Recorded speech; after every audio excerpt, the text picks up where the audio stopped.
നിയമത്തിലെ ക്രിസ്തുവിൻ്റെ നിഴലുകളിൽ ഏറ്റവും ശക്തമായ ഒരു നിഴലാണ് പെസഹ കുഞ്ഞാട്.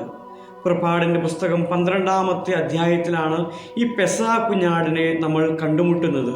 ഇസ്രായേൽ ജനത്തെ ഈജിപ്തിൽ നിന്ന് പുറത്തേക്ക് കൊണ്ടുവരാൻ വേണ്ടി ദൈവം അയക്കുന്ന 10 മഹാമാരികളിൽ 10ാമത്തെ മഹാമാരിയാണ് ആദ്യജാതരുടെ സംഹാരം. അതിനു മുന്നോടിയായി പെസഹ ആചരിക്കുവാൻ ദൈവം മോശ വഴി ഇസ്രായേൽക്കാരോട് പറഞ്ഞു. എങ്ങനെയാണ് പെസഹ ആചരിക്കേണ്ടത് എന്നതിനെപ്പറ്റി വിശദമായ നിർദ്ദേശങ്ങളും ദൈവം ഇസ്രായേൽക്കാർ കൊടുക്കുന്നുണ്ട്. അതനുസരിച്ച് നീസാൻ മാസം 10-ാം തീയതി ഒരു കുഞ്ഞാടിനെ ഓരോ വീട്ടുകാരും തിരഞ്ഞെടുക്കണം. ഈ കുഞ്ഞാടിനെ തിരഞ്ഞെടുക്കുമ്പോൾ അതിന് ചില മാനദണ്ഡങ്ങളുണ്ട്. 1 വയസ്സ് പ്രായമുള്ള ഊനമറ്റ ഒരു മുട്ടാടിനെയാണ് ഓരോ വീട്ടുകാരും തിരഞ്ഞെടുക്കേണ്ടത്. ഈ കുഞ്ഞാടിനെ തിരഞ്ഞെടുത്തു കഴിഞ്ഞാൽ അതിനെ മറ്റ് ആടുകളോട് ഇടകലരാതെ അതിനെ 4 ദിവസം മാറ്റി പാർപ്പിക്കണം. നീസാൻ മാസം 14-ാം തീയതിയാണ് പെസഹ ആചരിക്കേണ്ടത്. പെസഹ ആചരിക്കേണ്ട ആ രാത്രിയിൽ ഈ കുഞ്ഞാടിനെ, ഈ മുട്ടാടിനെ ഓരോ വീട്ടുകാരും കൊണ്ടുവന്ന് അതിനെ കൊല്ലണം. കൊല്ലുമ്പോൾ ശ്രദ്ധിക്കേണ്ട കാര്യം, അതിൻ്റെ അസ്ഥികൾ ഒന്നുപോലും തകർക്കപ്പെടാൻ പാടില്ല. അസ്ഥികൾ തകർന്നു പോകാതെ ആ കുഞ്ഞാടിനെ കൊന്ന് അതിനെ രക്തമെടുത്ത് അവർ താമസിക്കുന്ന വീടിൻ്റെ കട്ടിളപ്പടിയുമേലും പ്രധാന വാതിൽക്കലും തേച്ചു വയ്ക്കണം. ആ കുഞ്ഞാടിൻ്റെ മാംസം അവർ തീയിൽ ചുട്ട് അതിനെ ഭക്ഷിക്കണം. ദൈവം പറഞ്ഞതനുസരിച്ച് ഇസ്രായേൽക്കാർ പെസഹ ആചരിച്ചു. ആ രാത്രി സംഹാരദൂതന്മാർ ഈജിപ്തിലൂടെ കടന്നുപോയി. ഈ പെസഹ കുഞ്ഞാടിൻ്റെ രക്തം പതിയാത്ത എല്ലാ വീട്ടിലും ഈ സംഹാരദൂതന്മാർ കയറി ചെന്ന് അവിടെയുള്ള ആദ്യജാതരെ, കടിഞ്ഞുൾപുത്രന്മാരെ, അത് മനുഷ്യനായിക്കൊള്ളട്ടെ മൃഗമായിക്കൊള്ളട്ടെ, ആദ്യജാതരെ എല്ലാം ഈ സംഹാരദൂതന്മാർ കൊന്നുകളഞ്ഞു. പിറ്റേ ദിവസം രാവിലെ ആയപ്പോഴേക്കും എല്ലാ ഈജിപ്തുകാരുടെ വീട്ടിലും വലിയ വിലാപവും മുറവിളിയുമാണ്. കാരണം എല്ലാ ഈജിപ്തുകാരുടെ വീട്ടിലും ആരെങ്കിലുമൊക്കെ മരിച്ചിട്ടുണ്ട്. എന്നാൽ ഈ പെസഹ കുഞ്ഞാടിൻ്റെ രക്തം എല്ലാ ഇസ്രായേൽ കുടുംബങ്ങൾക്ക് വലിയ സംരക്ഷണം കൊടുത്തു ഈ മഹാമാരിയിൽ നിന്ന്. പെസഹ കുഞ്ഞാടിൻ്റെ രക്തം വഴി അവർക്ക് ഈജിപ്തിൻ്റെ അടിമത്തത്തിന് മോചനം ലഭിച്ചു. അവർ ചെങ്കടലിന് കുറുകെ നടന്ന് മരുഭൂമിയിലൂടെ പ്രവേശിച്ച് അവർ കാനാൻ ദേശത്ത് എത്തിച്ചേർന്നു. ദൈവം മോശ വഴി ഇസ്രായേൽക്കാരോട് വീണ്ടും പറഞ്ഞു, നിങ്ങൾക്ക് ലഭിച്ച ആ വലിയ സ്വാതന്ത്ര്യം, പെസഹ കുഞ്ഞാടിലൂടെ ലഭിച്ച സ്വാതന്ത്ര്യം എല്ലാ വർഷവും പെസഹ തിരുനാൾ എന്ന പേരിൽ നിങ്ങൾ ആഘോഷിക്കണം. ദൈവം ഈ കൽപ്പന ഇസ്രായേൽക്കാർ കൊടുത്തത് അന്ന് നടന്ന സംഭവം എല്ലാ വർഷം ഓർമ്മിക്കാൻ വേണ്ടി മാത്രമല്ല, ദൈവപുത്രൻ പുതിയ നിയമത്തിലെ പെസഹ കുഞ്ഞാടായി അവതരിക്കുമ്പോൾ അവൻ്റെ പെസഹ ബലിയർപ്പണത്തിലൂടെ മനുഷ്യവംശം മുഴുവനും ലഭിക്കാൻ പോകുന്ന ആ പാപത്തിൻ്റെ അടിമത്തത്തിൻ്റെ മോചനം അത് സംഭവിക്കുമ്പോൾ മനസ്സിലാക്കാനുള്ള ഉൾക്കാഴ്ച കിട്ടാൻ വേണ്ടിയിട്ടാണ് ഈ പെസഹ തിരുനാൾ, ഈ പെസഹ കുഞ്ഞാടിനെ ഉപയോഗിച്ച് എല്ലാ വർഷം ആവർത്തിക്കുവാൻ, ആചരിക്കുവാൻ ദൈവം പറഞ്ഞതിൻ്റെ ലക്ഷ്യം ഇതാണ്. ഈജിപ്തിൽ നിന്ന് പുറപ്പെടുന്നതിന് തലേ രാത്രി ഓരോ ഇസ്രായേൽ കുടുംബവും ആചരിച്ച, അവർ ഭക്ഷിച്ച ആ പെസഹ കുഞ്ഞാട് പുതിയ നിയമത്തിലെ പെസഹ കുഞ്ഞാടായ ഈശോയുടെ ശക്തമായ നിഴലാണ്. തൻ്റെ അടുത്തേക്ക് ജ്ഞാനസ്നാനം സ്വീകരിക്കാൻ വേണ്ടി വരുന്ന ഈശോയെ നോക്കിക്കൊണ്ട് സ്നാപയോഹന്നാൻ ഈ കാര്യം വെളിപ്പെടുത്തുന്നുണ്ട്. സ്നാപയോഹന്നാൻ ഇങ്ങനെ പറയും, ഇത് ലോകത്തിൻ്റെ പാപം നീക്കുന്ന ദൈവത്തിൻ്റെ കുഞ്ഞാട്. സ്നാപകൻ നടത്തുന്നത് ഒരു പ്രവചനമാണ്.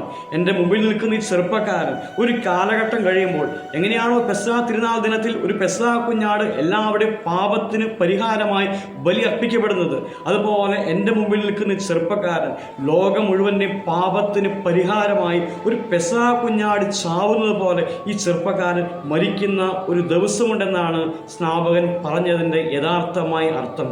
പുതിയ നിയമത്തിലെ പെസഹ കുഞ്ഞാട് അത് ഈശോയാണ്. ഈശോയുടെ പീഡാനുഭവ രംഗങ്ങളെ സൂക്ഷ്മമായി പരിശോധിക്കുമ്പോൾ നമുക്ക് കാണാൻ സാധിക്കും, ഒരു പെസഹ തിരുനാൾ ദിവസത്തിൽ ഒരു പെസഹ കുഞ്ഞാടിന് മേൽ നടത്തപ്പെടുന്ന പെസഹ ആചരണത്തിലെ കർമാനുഷ്ഠാനങ്ങളും ആചാരവിധികളും സൂക്ഷ്മമായി ഈശോയുടെ പീഡാനുഭവ രംഗങ്ങളിൽ പാലിക്കപ്പെടുന്നതും കാണാൻ സാധിക്കും. പെസഹ കുഞ്ഞാടിനെ തിരഞ്ഞെടുക്കുമ്പോൾ പ്രധാനമായും 2 മാനദണ്ഡങ്ങളുള്ളത്. ഒന്നാമത്തെ മാനദണ്ഡം, പെസഹ കുഞ്ഞാട് 1 വയസ്സ് പ്രായമുള്ള ഒരു മുട്ടാടായിരിക്കണം. എന്ന് പറഞ്ഞാൽ പൂർണ്ണ വളർച്ചയെത്തിയ ഒരു മുട്ടാടായിരിക്കണം. ഈശോ 33-ാമത്തെ വയസ്സിലാണ് കുരിശിൽ പരിഹാര ബലിയായി മാറുന്നത്. എന്ന് പറഞ്ഞാൽ ഒരു പൂർണ്ണ വളർച്ചയെത്തിയ ഒരു പുരുഷ പ്രായത്തിലാണ് കർത്താവ് കുരിശിൽ മരിക്കുന്നത്. രണ്ടാമത്തെ മാനദണ്ഡം, പെസഹ കുഞ്ഞാട് ഊനമറ്റ കുഞ്ഞാടായിരിക്കണം. എന്ന് പറഞ്ഞാൽ പ്രത്യേകിച്ച് വൈകല്യങ്ങളോ രോഗങ്ങളോ ഒന്നുമില്ലാത്ത പൂർണ്ണ ആരോഗ്യമുള്ള കുഞ്ഞാടിനെയാണ് പെസഹ ആചരണത്തിന് തിരഞ്ഞെടുക്കപ്പെടേണ്ടത്. ഈശോയെ വിചാരണ ചെയ്യുന്ന സമയത്ത് പിലാത്തോസ് ആ ദേശത്തിൻ്റെ ഭരണാധികാരി ഇങ്ങനെ പറയും. വിശുദ്ധ ലൂക്കായുടെ സുവിശേഷം 23-ാമത്തെ അധ്യായം 14-ാമത്തെ വചനം, ഞാനും ഇവനെ വിസ്തരിച്ചു, നിങ്ങൾ ആരോപിക്കുന്ന പോലെ ഒരു കുറ്റവും ഞാൻ അവനിൽ കണ്ടില്ല. ആ ദേശത്തിൻ്റെ അധികാരി തന്നെ സാക്ഷ്യപ്പെടുത്തുകയാണ് ഈ പെസഹ കുഞ്ഞാട് യാതൊരു കുറ്റവുമില്ലാത്ത കറയില്ലാത്ത കുഞ്ഞാടാണെന്ന് ആ ദേശത്തിൻ്റെ അധികാരിയായി പിലാത്തോസ് തന്നെ സാക്ഷ്യപ്പെടുത്തുകയാണ്. ഒരു കുഞ്ഞാടിനെ പെസഹ ആചരണത്തിന് വേണ്ടി സെലക്ട് ചെയ്യുമ്പോൾ, തിരഞ്ഞെടുക്കുമ്പോൾ പല ആടുകളിൽ ഏറ്റവും നല്ല കുഞ്ഞാടിനെ നോക്കി തിരഞ്ഞെടുക്കും. ഇതുപോലെയാണ് ഈശോയെ ഗെത്സമനി തോട്ടത്തിൽ വെച്ച് പടയാളികൾ പിടിച്ചു കെട്ടി ബന്ധിക്കുന്നത്. ശിഷ്യന്മാർ കൂടെ നിൽക്കുന്ന കർത്താവിന് കൃത്യം ഒരു ആടിനെ തിരഞ്ഞെടുക്കുന്ന പോലെ, ഏറ്റവും നല്ല ആടിനെ തിരഞ്ഞെടുക്കുന്ന പോലെ കർത്താവിനെ ഗെത്സമനി തോട്ടത്തിൽ വെച്ച് ബന്ധിച്ച് വിചാരണയ്ക്ക് വേണ്ടി കയ്യാഫാസിന്റെ അരമനയിലേക്ക് കൊണ്ടുപോയി. ഈ പെസഹ കുഞ്ഞാടിനെ തിരഞ്ഞെടുത്തു കഴിഞ്ഞാൽ അതിനെ 4 ദിവസം മറ്റ് ആടുകളോട് ഇടകലരാതെ മാറ്റി പാർപ്പിക്കണം. ഈശോയെ അതുപോലെ വിചാരണയ്ക്ക് ശേഷം കയ്യാഫാസിന്റെ അരമനയിലെ പ്രാഥമിക ഘട്ട വിചാരണയ്ക്ക് ശേഷം കർത്താവിനെ വിചാരണ ചെയ്യാൻ വേണ്ടി പിലാത്തോസിന്റെ അരമനയിലേക്ക് കൊണ്ടുപോകും. വചനം കൃത്യമായിട്ട് എഴുതി വയ്ക്കുന്നുണ്ട്. അപ്പോൾ പുലർച്ചെയായിരുന്നു. വിചാരണ ആരംഭിക്കുവാൻ നേരം വെളുക്കണം.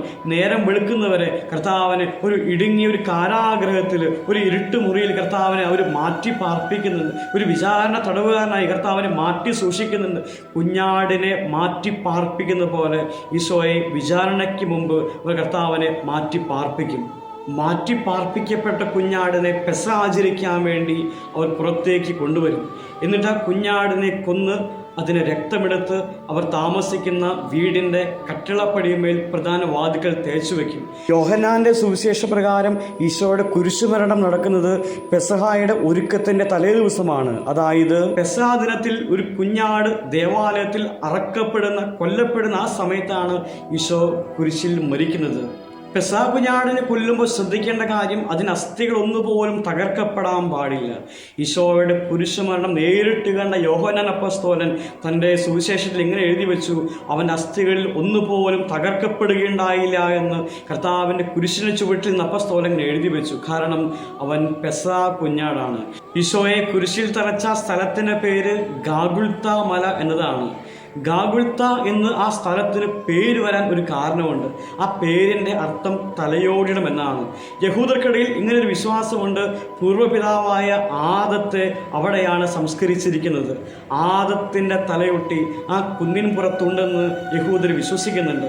പ്രിയപ്പെട്ടവരെ, അങ്ങനെയാണെങ്കിൽ കർത്താവിൻ്റെ രക്തം കുരിശിൽ ഒഴുകി ഗാഗുൽത്ത മലയിൽ വീണു എന്ന് പറഞ്ഞാൽ അതിൻ്റെ അർത്ഥം ആദത്തിൻ്റെ തലയൊട്ടി മേലാണ് കർത്താവിൻ്റെ രക്തം വീണത്. ആദത്തിൻ്റെ തലയൊട്ടിയിൽ കർത്താവിൻ്റെ തിരു രക്തം വീണു എന്ന് പറഞ്ഞാൽ അതിൻ്റെ അർത്ഥം ആദത്തിൻ്റെ സന്തതി പരമ്പരകളായി ആരെല്ലാം ജനിച്ചിട്ടുണ്ടോ, ആരെല്ലാം ഇനി ജനിക്കാനുണ്ടോ, അവിടെ എല്ലാവരുടെയും ശിരസിൽ കർത്താവിൻ്റെ രക്തം വീണു.